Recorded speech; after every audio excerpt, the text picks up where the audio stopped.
We're back. If you've ever bought a house, you know that the experience can be more than overwhelming. From how to choose the right realtor to ways to put an offer on a home, Lauren Cronmiller is here with great advice to make buying a home less stressful. She's a realtor with Keller Williams in Doylestown, PA. Welcome, Lauren. Thank you very much for having me. It's great because people need to know this information, and sometimes they struggle with it. I'm working with two people right now who are kind of nervous. It's their first home that they're buying, and they don't know the ropes. So what do they need to do, firstly, in choosing the right realtor? They can go in an interview process. Actually, one of the things that makes me cringe as a realtor is when somebody's driving by a home, they see a house they like, they automatically call the woman or man on the sign. And they're already representing the seller. Right. So I always compare it, would you use your spouse's divorce lawyer? No, Right. You know, who would? So it's very similar. So I always say, do your homework, get a referral, because at least you know them. They've already gone through the interview process if they've had a good experience. That's where I get most of my business, through referrals. Through referrals, which is important.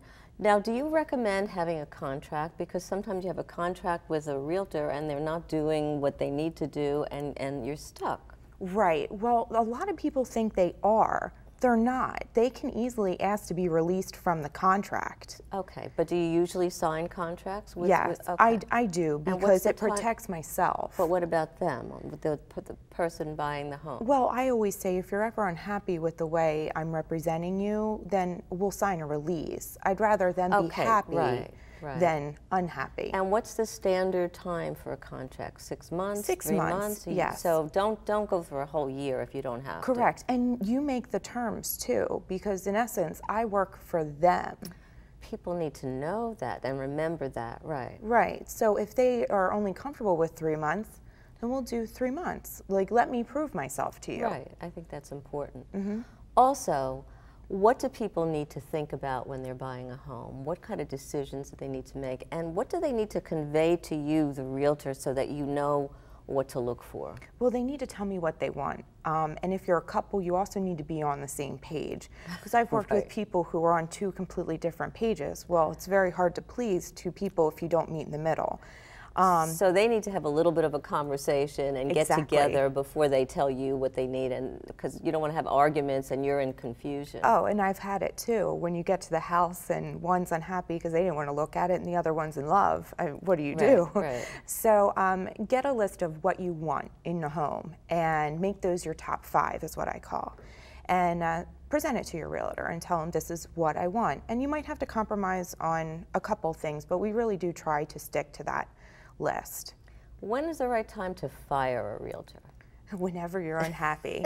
I always say, if ever you're unhappy, just get it over with. Why drag it out? Because you're only going to get more upset, more stressed out, and it's not going to work. And exactly. And so I think it's better off just to cut ties as early as possible if you are unhappy, and just move on, because this process can be stressful. We try to make it as stress-free as possible, but it's not always the case.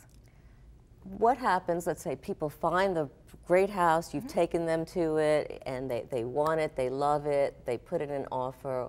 What can they expect, and what's the process that they have to follow then? Well, first you have to hold on your hats, because it moves quickly. You have to apply for your mortgage right away. You have to file an application. You have to schedule the home inspections, radon inspections, which is really termites. important. Don't go without doing all those inspections. Correct. And then the appraisal has to be ordered. So there's a lot of stuff that happens within the first 15 days of you placing an offer. After that, then the lender's you're gonna work hand in hand with the lender, because there's a bunch of paperwork that you're gonna have to get to them. But do you help through that process, even just by holding people's hands? Oh yeah, absolutely. I'm with them every step of the way. Most of the time I do work with first-time home buyers, so there's a bunch of questions that I do have to answer.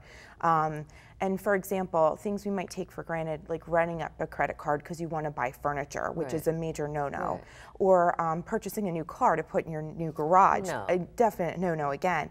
But sometimes they don't know these things, so I have to educate them on what to do, what not to do, and just wait until after they get the keys. Like, get the mortgage approved, the loan Right. approved, and then move past. Then move past, right. Do houses have personalities? Oh, absolutely. I walked into a house one time, they actually had a boulder built into the home with the cinder blocks in the basement.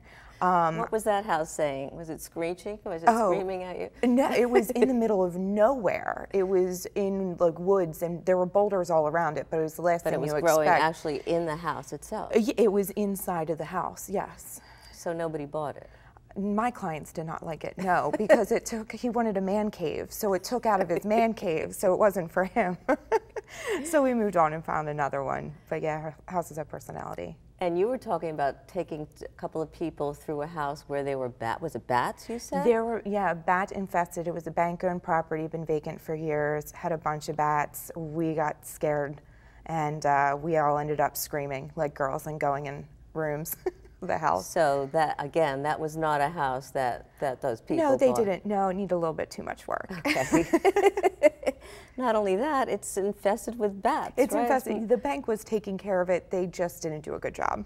Okay. Well, you're doing a great job giving people what they need. Thank you so much, Lauren. It's been a pleasure to have you. Thanks again for having me. Great.